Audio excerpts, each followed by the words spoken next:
Assalamualaikum warahmatullahi wabarakatuh. Perkenalkan, nama saya Satrio Abimanyu dengan NIM C1B020168 ingin mempresentasikan PPT yang berjudul Teknik Penilaian Investasi Jangka Panjang. Materi pembahasan pertama yang ingin saya bahas adalah pengertian investasi jangka panjang. Investasi jangka panjang merupakan investasi di mana daya yang digunakan akan dijalankan terus-menerus dan baru bisa dicairkan apabila jangka waktu tersebut telah jatuh tempo, minimal 1 tahun, barulah bisa dicairkan. Jenis-jenis investasi jangka panjang. Adapun jenis-jenis investasi jangka panjang antara lain yang pertama ada investasi properti. Investasi properti banyak dipilih sebagai instrumen investasi jangka panjang lantaran manfaat yang ditawarkannya sangat besar. Adapun bentuk dari jenis investasi properti sendiri bisa berupa tanah, apartemen, dan rumah.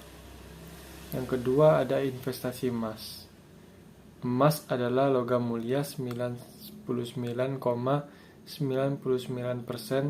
yang berharga juga langka.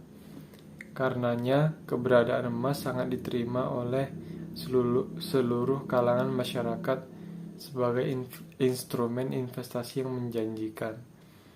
Yang ketiga, investasi obligasi. Obligasi adalah jenis investasi berupa surat utang sebagai bukti atas transaksi pinjaman yang dilakukan pihak penerbit obligasi dengan pihak pemilik dana. Yang keempat, investasi reksadana. Investasi reksadana adalah pengumpulan dana oleh masyarakat yang pengelolaannya dilakukan oleh manajer investasi. Yang kelima, investasi program pensiun. Program pensiun tidak banyak memberikan bunga bila dibandingkan dengan instrumen investasi lainnya. Yang keenam, investasi saham.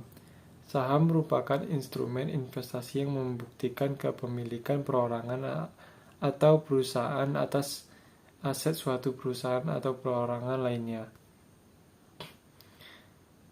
Selanjutnya, saya ingin membahas risiko investasi jangka panjang.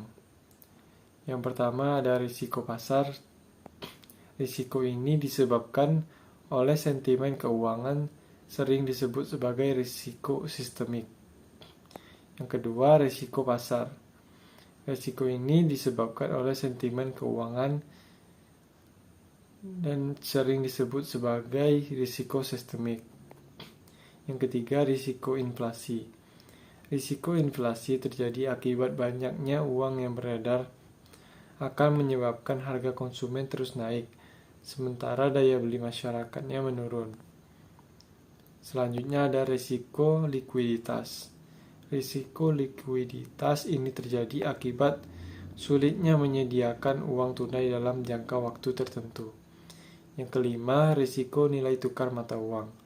Risiko nilai tukar terkait dengan nilai tukar rupiah terhadap mata uang asing. Yang terakhir, risiko negara. Risiko negara atau country risk adalah risiko yang berkaitan dengan urusan politik suatu negara. Selanjutnya, yang ingin saya bahas adalah tujuan investasi jangka panjang.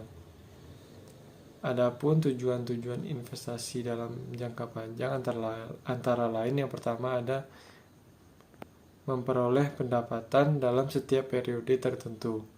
Yang kedua, investasi jangka panjang bagi pengusaha dapat digunakan untuk tujuan membentuk dana tujuan khusus. Misalnya untuk kepentingan ekspansi, perluasan produk, dan lainnya. Yang ketiga, bagi personal, bertujuan mewujudkan tujuan keuangan pribadi atau keluarga yang butuh biaya sangat besar, seperti dana pendidikan, biaya ibadah haji, dan lain-lain. Yang keempat, mengarahkan dana khusus, misalnya seperti dana untuk kepentingan sosial maupun dana untuk kepentingan ekspansi suatu perusahaan. Yang kelima, pengendali perusahaan atau orang tertentu dengan kepemilikan sebuah usaha maupun aset. Manfaat investasi jangka panjang. Yang pertama, masa tua yang lebih terjamin. Yang kedua, lebih siap menghadapi masa pensiun. Yang ketiga, memberikan penghasilan tambahan. Yang keempat, mempersiapkan masa depan yang lebih baik. Yang kelima, menjaga aset dari inflasi. Yang keenam, financial freedom. Demikian presentasi dari saya. Lebih dan kurang mohon dimaafkan. Assalamualaikum warahmatullahi wabarakatuh.